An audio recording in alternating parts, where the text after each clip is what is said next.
dinala namin sa psychiatrist dyan sa Umingan. Pinatignan namin siya. Binigyan naman ng gamot, hindi naman gumagana. Walang pagbabago po. Wala po. Ang mahal pa naman, 45 isa.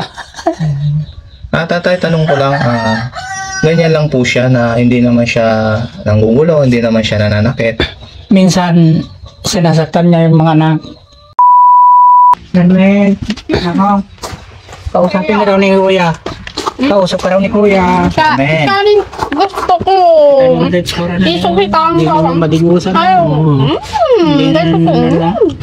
Amen. Kausap ka ni Kuya. Kaya nga. Ayan. Sige na, kausap. Kasama mo ni Kuya. Amen. Yan yung pag...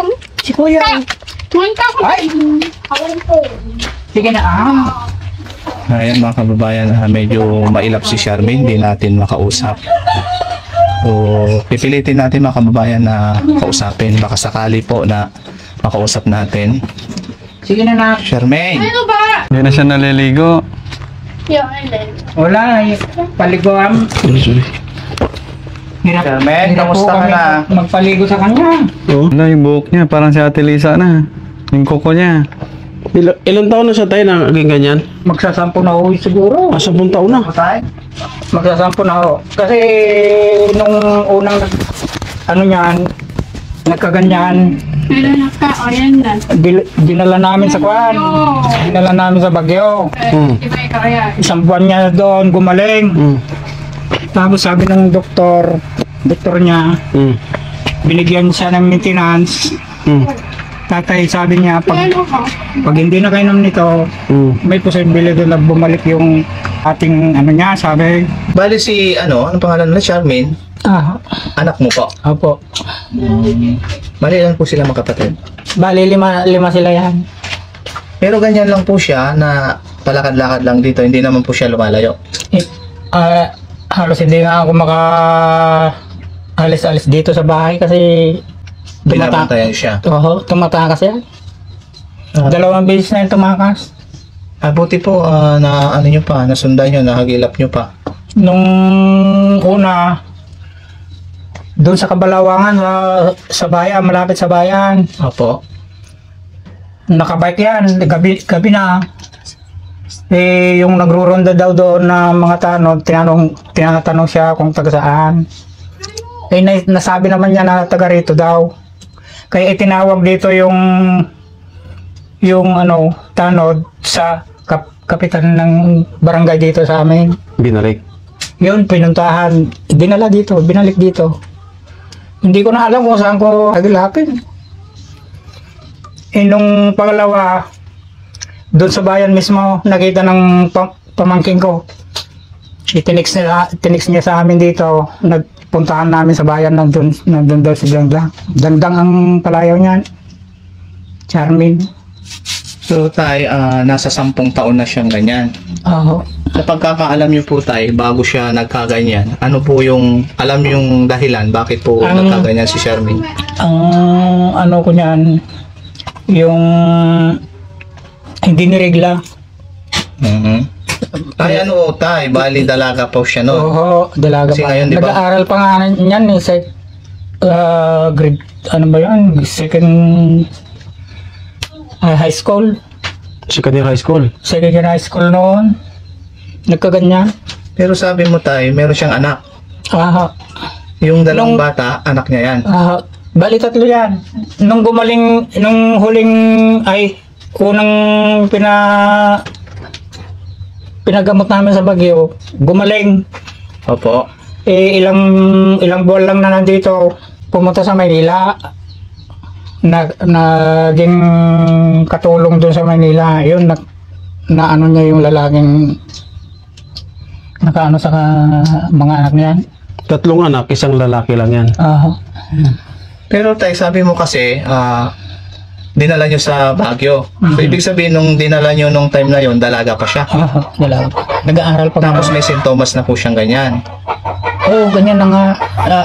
Yung unang sintomas na nakita namin sa kanya, yung parang natatakot sa mga tao.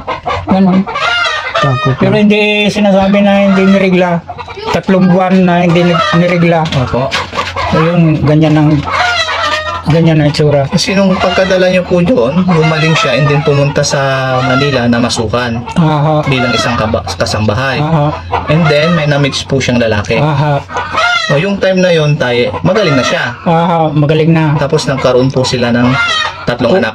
Hindi, ang una, yung panganay niya, ano no? Grade, ano ba yun ngayon? Grade 7? Grade 7? Grade 12. Hindi yung pre-child. After 7. Grade 7 ano? Grade 7 po. Grade 7 na ngayon yung panganay nila. Yung pangalawa, Itong bunso ay pangalawa, grade 2 pa lang. yung bunso niya po. Parehas sila, grade 2. Hindi ko naipasok kasi kapos wala kaming gagastusin noon. Kaya hindi ko naipasok agad dyan. So, nung nagkaroon po sila ng 3 anak ng kanyang kinasama, bakit nakiwalay sila? Anong dahilan? Ayun ko, hindi ko kuan kasi ang paalam niya nung nagkaganyan na ulit doon. Sa Manila po. Nung nagsasama na sila yung unang anak, pero may isang anak na sila. Nung nakita nung anak ko na nasa Manila din, pinasyalan siya, andun na raw sa sulok, hindi na makausap. Yung kinuha niya, dinala dito. Yan ang buntis niya. Ay, nung nagkaganyan po siya na parang nawala sa sarili, may dinadala po siya that time. Buntis po siya. 3 buwan nung inuwi ng tita nila dito. Buti po tayo, hindi na disgrasya si Charmaine, Oo nga ho. Kasi sa kabila ng pinagdaanan niya, may dinadala pa siya. Pero nung naipanganak na yan, ganun na, yung may sira na talaga. Inano namin sa munisipyo, dinala na naman namin sa Region 1, sa Dagupan. Gumaling ulit. Nung nagtagal-tagal, Bumalik na naman. gusto na naman bumalik sa Manila, balikan na naman siguro yung asawa niya kasi hindi sila kasal. Sabi ko, huwag na. Sabi ko, baka bumalik na naman yung ano mo. Nagwawala na yan. Yun, nung araw-araw, wala na, nagwawala na talaga. Gusto niya talaga pumunta. Binigyan ko ng pamasahe. Pumunta uli. Ang huling yun. Tatay, mula nung dinala niyo po siya sa Baguio hanggang ngayon, mga ilang taon na po yun, simula nung dinala niyo siya sa Baguio para ipagamot, hanggang ngayon, mga palagay niyo, ilang taon na po siya na ganyan? Siguro magsasampung taon na rin siguro dahil yun ang unang nagkaganyan eh. Nasa 10 taon na po. Dinala namin kagad yung dun sa kunon sa Baguio. Wala nung dinala hanggang ngayon 10 taon na. Yung dinala namin sa Region 1, hindi ko alam kung ito yata ang Ibig sabihin yung sakit niya pabalik-balik kasi parang maintenance na siguro niya yan. Pag nawala siya ng maintenance, bumabalik yung sakit niya. Tapos ang mali ko noon, yung reseta ng doktor sa Baguio, pinadala ko sa kanya dahil pumunta nga sa Manila. Pag naubos yung dala-dala mong gamot, ito ang reseta, hindi ka bibigyan ng butika kung wala yan. Kaya binigay ko yun. Ay nawala na. Hindi namin alam kung sa may yun ang gamot na yun. At saka hindi rin ibibigay sa ito yung walang resita. Kaya ipinadala ko sa kanya. Nawala ngayon yung resita. Nawala. Kaya wala na kayong pabili ng gamot kasi wala yung resita. Tapos itong huli, wala pa yatang mga 4 na buwan pa lang siguro nakalipas. Dinala namin sa psychiatrist dyan sa Umingan. Pinatingnan namin siya. Binigyan naman ng gamot, hindi naman gumagana. Parang walang pagbabago po. Wala po. Ang mahal pa naman, 45 isa. Tatay, tanong ko lang, ganyan lang po siya na hindi naman siya nanggugulo, hindi naman siya nananakit. Minsan, sinasaktan niya yung mga anak. Pero kilala niya tayo yung mga anak niya. Kilala niya yung mga anak niya. Minsan, siguro kung magtumino-tino ang isip niya, alam niya. Pero minsan lang yun. Sumpong-sumpong siya. Sumpong-sumpong lang po. Nagiging sakit na pag walang gamot na iniinom. Wala kayo kasama tayo, kayo lang dito? Tumamatay lang nung nakaraang taon yung misis ko. Pasensya na po. Kausapin lang natin ulit siguro, Kuya Sam, ano?